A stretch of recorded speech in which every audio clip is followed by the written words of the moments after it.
Hello दोस्तों, I am Manish Sinha and welcome in our YouTube channel CG competition.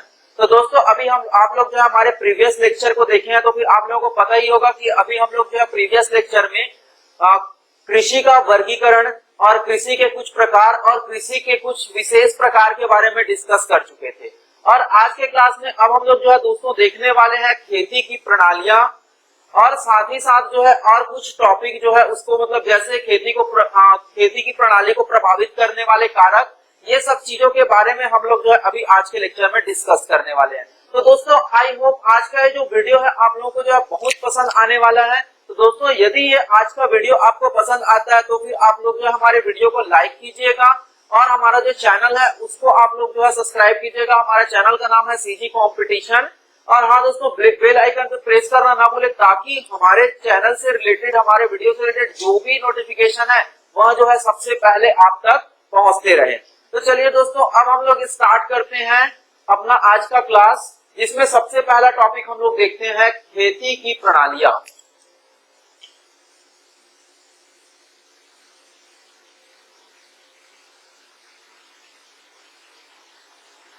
खेती की प्रणालियां, इसको हम लोग और क्या बोल सकते हैं, सिस्टम ऑफ फार्मिंग भी इसको बोल सकते हैं।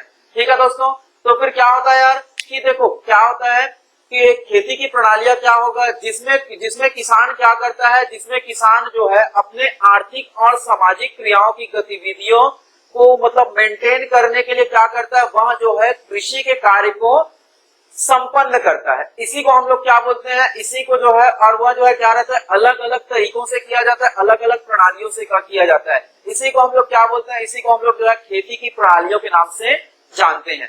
जो आपका जो है हम लोग इसके अंतर्गत जो है 7 प्रकार की खेती के बारे में पढ़ेंगे, जिसमें सबसे पहले हम लोग देखते हैं व्यक्तिगत या कृषक खेती। इसके बारे में दोस्तों हम लोग जो है और प्रीवियस क्लास में डिस्कस कर चुके थे। व्यक्तिगत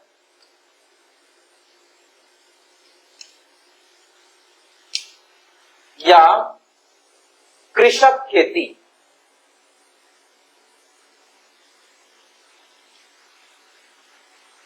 कृषक खेती जिसको हम लोग जो है इंडिविजुअल फार्मिंग के नाम से भी जानते हैं। ठीक है, इंडिविजुअल फार्मिंग के नाम से भी इसको हम लोग जानते हैं। तो देखो इसके बारे में मैं आप लोगों को बता चुका था कि इसमें क्या करते हैं, ऐसी खेती प्रणाली जिसमें खेत जो है, जिसमें किसान क्या करता है, खेत पर जो है अपने ढंग से खेती करता है।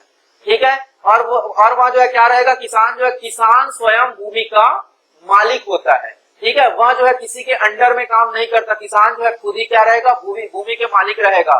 ठीक है, तथा उसके परिवार का प्रत्येक सदस्य खेती और खेती से संबंधित निर्णय लेने में क्या करता है, हिस्सादारी लेता है, भाग लेता है। ठीक है, और क्या होता है, साथ ही साथ भारत में जो है लगभग 70% जो किसान है वह जो है इसी खेती प्रणाली के थ्रू अपना जो खेती है उसको करते हैं। ठीक है दोस्तों, अब उसके बाद फिर दूसरा होता है हमारे पास में पूंजीपति, पूंजीपति खेती, जिसको हम लोग जो है कैपिटलिज्म फार्मिंग के नाम से भी जानते हैं या फिर कैपिटलिस्टिक फार्मिंग के नाम से भी जानते हैं।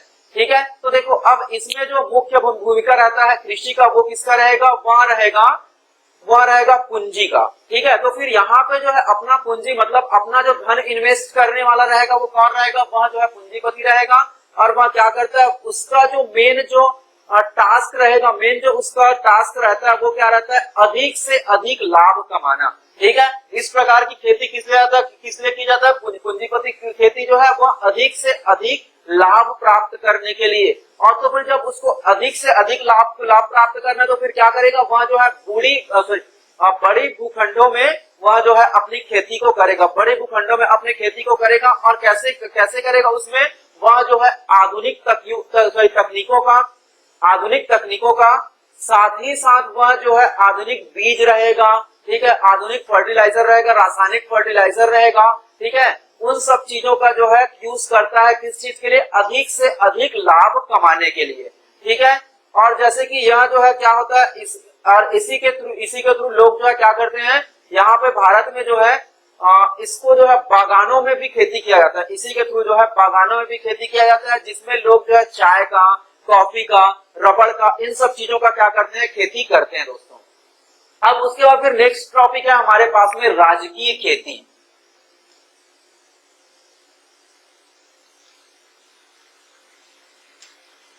राजकीय खेती, ठीक है। अब ये राजकीय खेती, इसको हम लोग और किस नाम से जानते हैं? इसको हम लोग जो है स्टेट फार्मिंग के नाम से भी जानते हैं, ठीक है।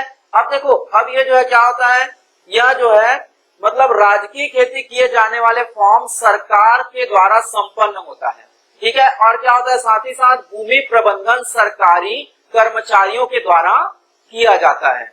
और क्या होता है, फॉर्म उत्पादन की योजना सरकार द्वारा बनाई जाती है। प्रतिदिन का कार्य मजदूरों के द्वारा किया जाता है। यहाँ पे जो कार्य रहेगा वो किसके द्वारा किया जाएगा? मजदूरों के द्वारा किया जाएगा। साथ ही साथ क्या होगा, यह जो है यहाँ पे जो है अनुसंधान का कार्य, जैसे बीजों से रिलेटेड आपका अनुसंधान का कार्य है। साथ ही साथ जो है अच्छे बीज को जो है मतलब उन्नत किस्म के बीज को जो है प्रयोग यहाँ पे किया जाता है। अब नेक्स्ट है हमारे पास निगम द्वारा संचालित खेती। निगम द्वारा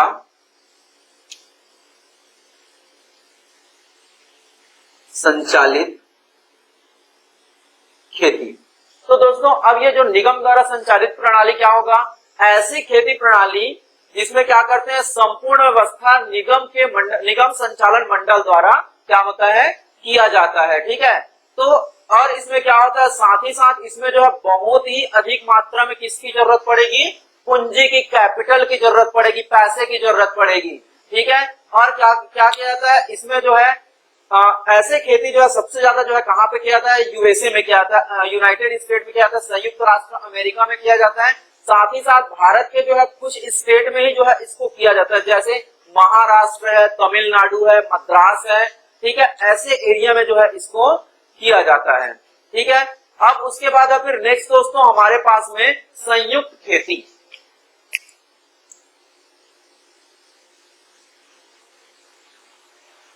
संयुक्त खेती। अब दोस्तों, अब ये संयुक्त खेती क्या होता है? यह क्या होता है, यह एक संगठन के रूप में लोग क्या करेंगे, यहाँ पे संयुक्त का मतलब ही समझ आ रहा है ना, संयुक्त का मतलब लोग मिलकर कार्य करेंगे। मिलकर कार्य करेंगे मतलब वह जो है एक संगठन में कार्य करेंगे, ठीक है। संगठन में कार्य करेंगे तो फिर क्या होगा, यहाँ पे साथ ही साथ वह जो है क्या बोलते हैं यार, कृषक जो है सरकारी नहीं होता, बल्कि क्या होता है, मतलब वह जो है एक साझेदारी के रूप में जो है कृषि को करता है। मतलब 4-5 किसान हो गए, 4-5 किसान मिलकर वहां जो है सबकी खेती को एक के साथ क्या करते हैं।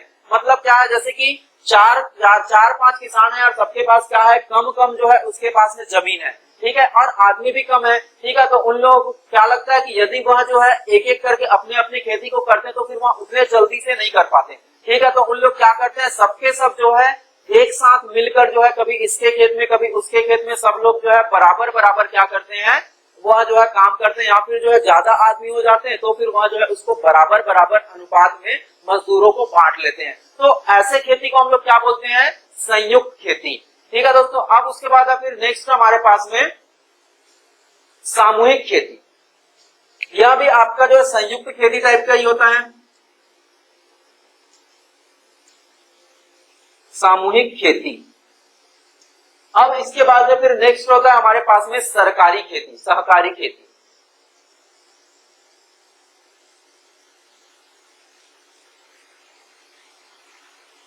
अब देखिए ये सहकारी खेती क्या होता है, ऐसी खेती प्रणाली जिसमें किसान क्या करता है, परस्पर लाभ हेतु स्वेच्छा पूर्वक अपनी भूमि, श्रम और पूंजी को एकत्र करके सामाजिक रूप से खेती करता है। इसको हम लोग क्या बोलते हैं, सहकारी खेती के नाम से भी जानते हैं। और इसमें क्या होता है, उसके सदस्यों को जो है उसके श्रम, भूमि के स्वामित्व के अनुपात के लाभांश के रूप में आमदनी उसको क्या होता है, प्राप्त होता है। और क्या होगा, सदस्य समिति से अलग होने के लिए वह क्या होता है, स्वतंत्र होता है, ठीक है।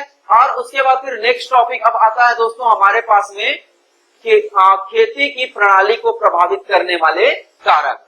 अगला टॉपिक है हमारे पास में खेती के प्रणाली को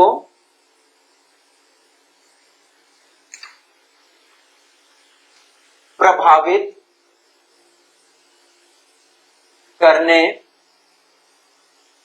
वाले कारक। तो दोस्तों इसके बारे में पता ही होगा और यह जो है आपके एग्जाम में पूछा भी जा सकता है।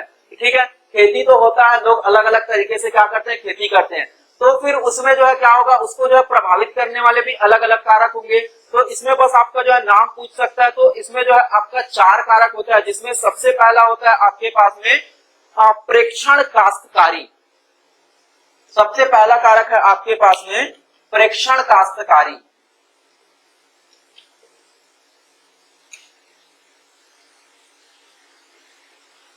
ठीक है दोस्तों, अब इसके बाद में फिर जो दूसरा चीज होगा वो क्या होगा, भूमि के स्वामित्व तथा भूपट्टा।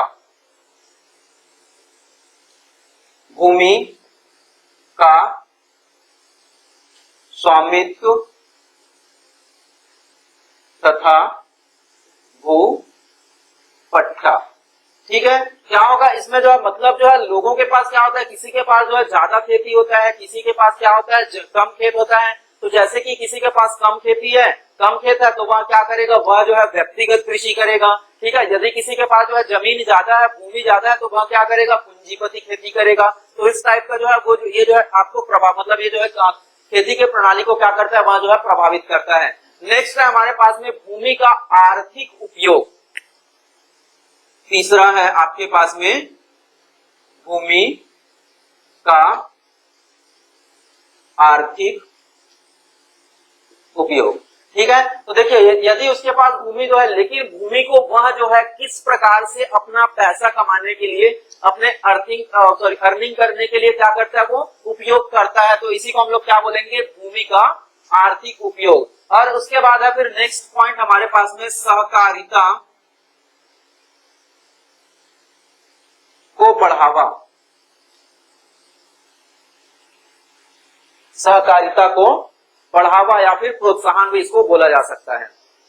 ठीक है, मतलब किसान को जो है सहकारी जो विभाग होता है, ठीक है, सहकारी विभाग होता है, जैसे कि कोई बीज निगम वगैरह होता है, वहां जो है किसान को किस प्रकार से प्रोत्साहित करता है, वहां किस प्रकार से उसको खेती करने का टेक्निक सिखाता है, तरीका सिखाता है, यहाँ भी जो है इस चीज के ऊपर डिपेंड करता है। तो दोस्तों इसको आप लोग जो है नोट डाउन कर लीजिए। अब हम लोग देखते हैं अपना अगला टॉपिक। तो चलिए दोस्तों, अब हम लोग देखते हैं हमारा एक नया टॉपिक, जिसको हम लोग जो है कृषि विस्तार के नाम से जानते हैं।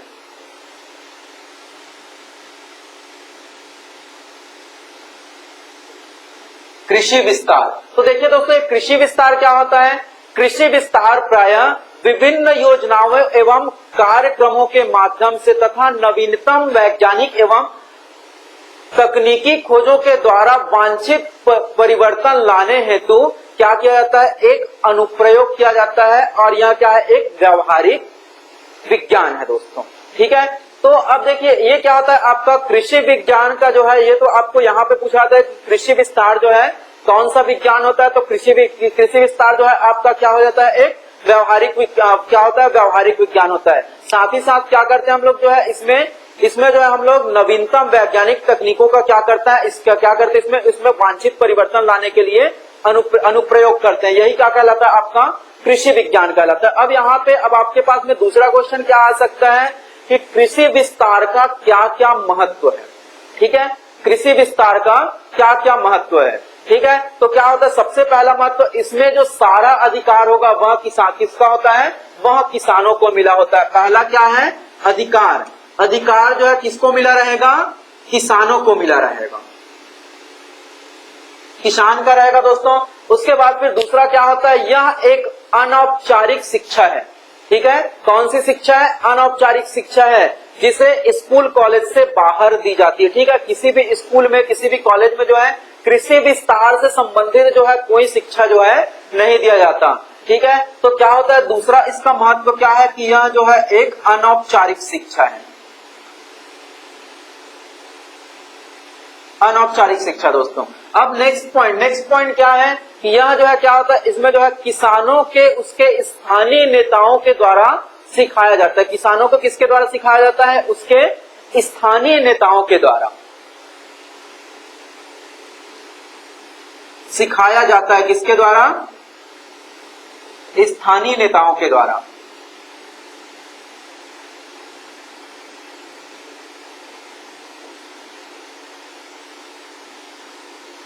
ये पॉइंट हो गया दोस्तों आपके पास में तीसरा। अब चौथा पॉइंट क्या होता है, इसमें व्यवहारिक ज्ञान पहले दिया जाता है। जाहिर सी बात है यह आपका कौन सा शिक्षा है, अनौपचारिक शिक्षा है। और मोस्टली जितना भी आपके पास में अनौपचारिक शिक्षा होता है उसमें सबसे पहले क्या दिया जाएगा, सबसे पहले जो है व्यवहारिक ज्ञान दिया जाता है और उसके बाद फिर क्या दिया जाता है, आपको सैद्धांतिक ज्ञान दिया जाता है। ठीक है, मतलब क्या दिया जाता है, आपको पहले व्यवहारिक ज्ञान दिया जाएगा, जिसके बाद में क्या दिया जाएगा, आपको जो है सैद्धांतिक ज्ञान दिया जाएगा। मतलब इसमें जो काम का जो शुरुआत होगा वो किसके द्वारा होगा, वह जो है व्यवहारिक कार्य के द्वारा शुरू होगा। ठीक है, तो फिर चौथा क्या है हमारे पास में,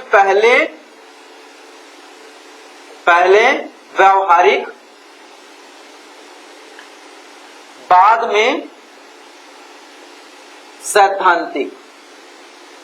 ठीक है दोस्तों, जैसे कि हम लोग जो है किसी चीज को जो है अपने क्लासरूम में पढ़ते हैं, कक्षा में पढ़ते हैं। ठीक है, पढ़ते हैं मतलब हमको कौन सा ज्ञान दिया जाता है, सैद्धांतिक ज्ञान दिया जाता है। मतलब हम लोग जो है उसके बारे में थ्योरेटिकल नॉलेज लेते हैं, बाद में उसको क्या करते हैं, बाद में जब हम काम करेंगे तो उसी को जो है उस पर अप्लाई करते हैं, लागू करते हैं। ठीक है, तो देखो जब हम लोग कक्षा में पढ़ते हैं तो फिर क्या होता है, पहले सैद्धांतिक ज्ञान दिया जाएगा, बाद में उसको जो है व्यवहारिक ज्ञान में परिवर्तन किया जाता है। लेकिन कृषि विस्तार में क्या होगा, सबसे पहले जो है आपको व्यवहारिक ज्ञान दिया जाएगा, व्यवहारिक ज्ञान को फिर क्या करता है, वह जो है सैद्धांतिक ज्ञान में परिवर्तन करते हैं हम लोग जो है। ठीक है, अब उसका फिर नेक्स्ट पॉइंट क्या होता है, किसानों द्वारा समस्याओं का अध्ययन किया जाता है।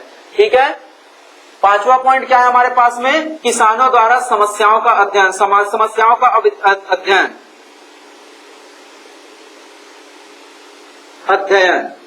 किसके द्वारा किया जाएगा, किसान के द्वारा ही किया जाएगा। ठीक है, क्योंकि यहाँ पे जो है कोई भी देखो, जब हम लोग कृषि करते हैं तो फिर क्या होता है, सबसे पहले कोई समस्या आता है तो सबसे पहले उसको जो है किसके द्वारा जो है निदान किया जाता है, उसको जो है किसान जो है स्वयं जो है उसको निदान करने की कोशिश करते हैं। और क्या है, यह एक सतत शिक्षा होती है। और क्या होती है, जब यह सतत है तो यह आजीवन चलता ही रहेगा। ठीक है, क्या होगा, यह जो है छठवां पॉइंट, यह एक सतत शिक्षा है।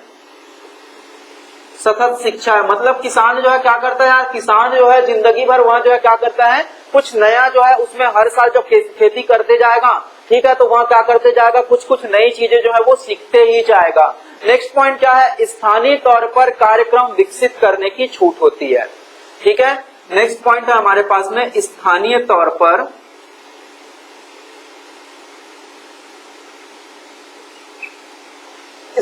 पर क्या किया जाता है, उसमें एक कार्यक्रम विकसित करने की छूट होती है। कार्यक्रम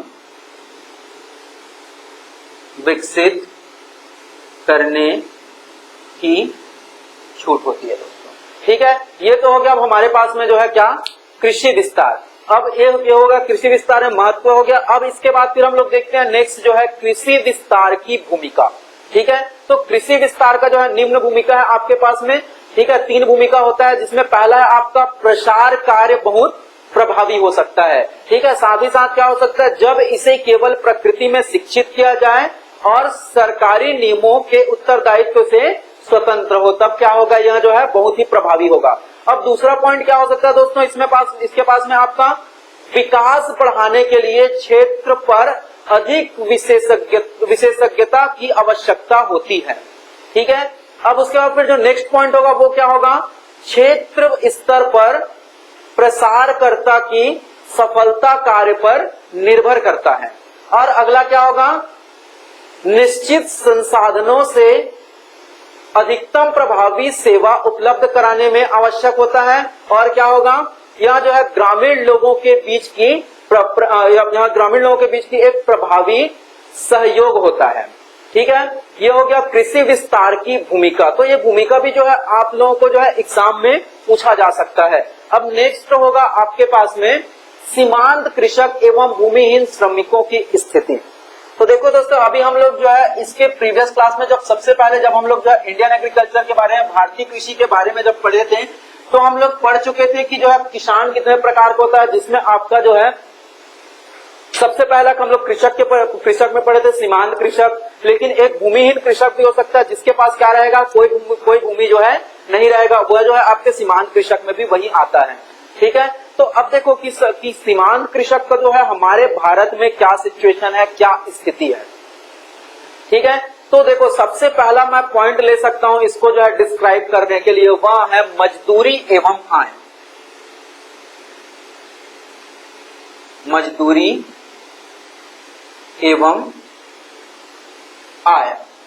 ठीक है, तो क्या होगा इसमें आपको पता ही होगा कि देखो कि भारत में जो भी कृषक है उसका आय जो है क्या है, जो भी सीमांत कृषक होता है उसका आय जो है क्या होता है, बहुत ही कम होता है। ठीक है, साथ ही साथ क्या होता है, लेकिन देखो यार जब वह जो है जब पहले की टाइम था तो बहुत कम था, अभी भी कम है, लेकिन जैसे ही आपका 1966 1967 में, ठीक है, 1966-67 में जो है जब हरित क्रांति भारत में आया, ठीक है, तो उसके साथ साथ क्या हुआ, उसके साथ साथ जो है नगद जो है मतलब जो मजदूरी उन लोगों को मिलता था, कृषकों को जो नगद मजदूरी मिलता था उसमें क्या हुआ, उसमें जो है वृद्धि होना शुरू हुआ। जब उसमें जो है जब वृद्धि होना शुरू हुआ तो फिर क्या हुआ, थोड़ा सा उनका जो है सिचुएशन, जो उनका जो स्थिति है पहले से उनका सुधार आया है। ठीक है, लेकिन अभी भी जो किसानों का जो स्थिति है उतनी अच्छी नहीं है। ठीक है, और हरित क्रांति में के बारे में हम लोग जो है और पहले ही डिस्कस कर चुके थे कि हरित क्रांति क्या होता है। 1967 और 1966 और 1967 में एम.एस. स्वामीनाथन के द्वारा भारत में क्या किया गया था, भारत में जो है एग्रीकल्चर रिवॉल्यूशन, हरित क्रांति को जो है क्या किया था, इंट्रोड्यूस किया गया था, उसको लाया गया था। ठीक है, जिसमें क्या किया गया था, जिसमें जो है उत्तम किस्म का क्या किया जाएगा, बीजों का उपयोग किया जाएगा, साथ ही साथ उसमें जो है रासायनिक खादों का एवं उसमें जो है तकनीकों का भी प्रयोग किया जाएगा, जिससे क्या हुआ, जिससे जो है फसल का जो उत्पादन है वह जो है बहुत ज्यादा बढ़ गया। ठीक है, पहले की कंपेयर बहुत ज्यादा बढ़ गया। अनफॉर्चुनेटली इसी को क्या बोला गया, इसी को जो है हरित क्रांति बोला जाता है दोस्तों।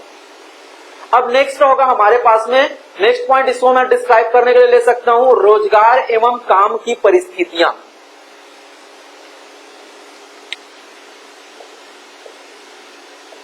रोजगार एवं कार्य की परिस्थितियां।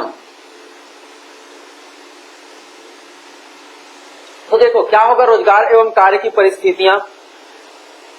खेतीहर मजदूर जो होते हैं उसके पास में क्या रहता है, उसके पास में जैसे खेतीहर मजदूर कौन होगा यार, जिसके पास में कोई खेत नहीं होगा। ठीक है, तो उनका जो जीविका का जो साधन होगा वो क्या होगा, वह जो है उसको जो है हमेशा क्या करना पड़ेगा, मजदूरी करना पड़ेगा। लेकिन क्या होता है, उसको जो है पूरा साल भर में जो है उसको रोजगार नहीं मिलता, पूरा साल भर उसको जो है रोजगार नहीं मिल पाता, जिसके वजह से क्या रहता है, वहां जो है उसको जो है बेरोजगारी का सामना करना पड़ता है।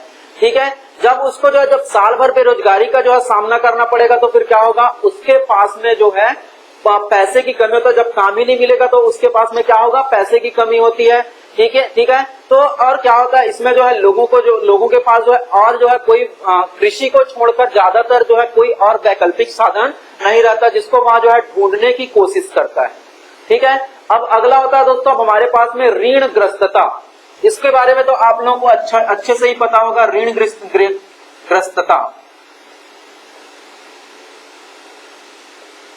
ठीक है, भारतीय कृषक के बारे में आप लोगों को अच्छे से ही पता होगा कि भारतीय जो किसान होता है, ठीक है, उसके बारे में एक कहावत है यार कि वह जो है क्या करता है, लोन से ही मतलब ऋण से ही क्या होता है, पैदा होता है और ऋण से ही मर जाता है। यह बोला जाता है भारतीय कृषक के बारे में। ठीक है, क्यों, क्योंकि वह जो है जब देखो जब से वहां जो है जब खेती करने की शुरुआत करती है, जैसे मैं बात करता हूँ किसी खरीफ क्रॉप्स की, ठीक है, खरीफ फसल की मैं बात करता हूँ, जैसे वहां जो है धान लगाया, किसान जो है अपना धान लगाता है, तो वहां जो है क्या करेगा, वह जो है बैंकों से लोन लेके या फिर किसी जमींदार से लोन लेके ऋण लेके क्या करता है, वहां जो है अपना खेती करता है।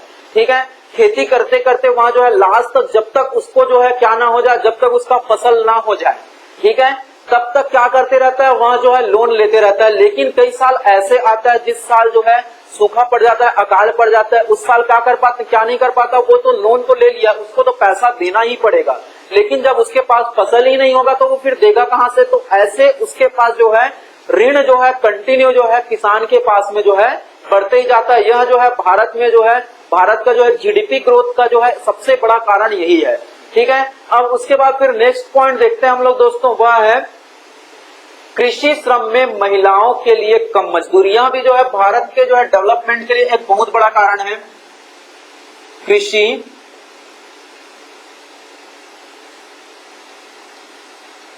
श्रम में महिलाओं को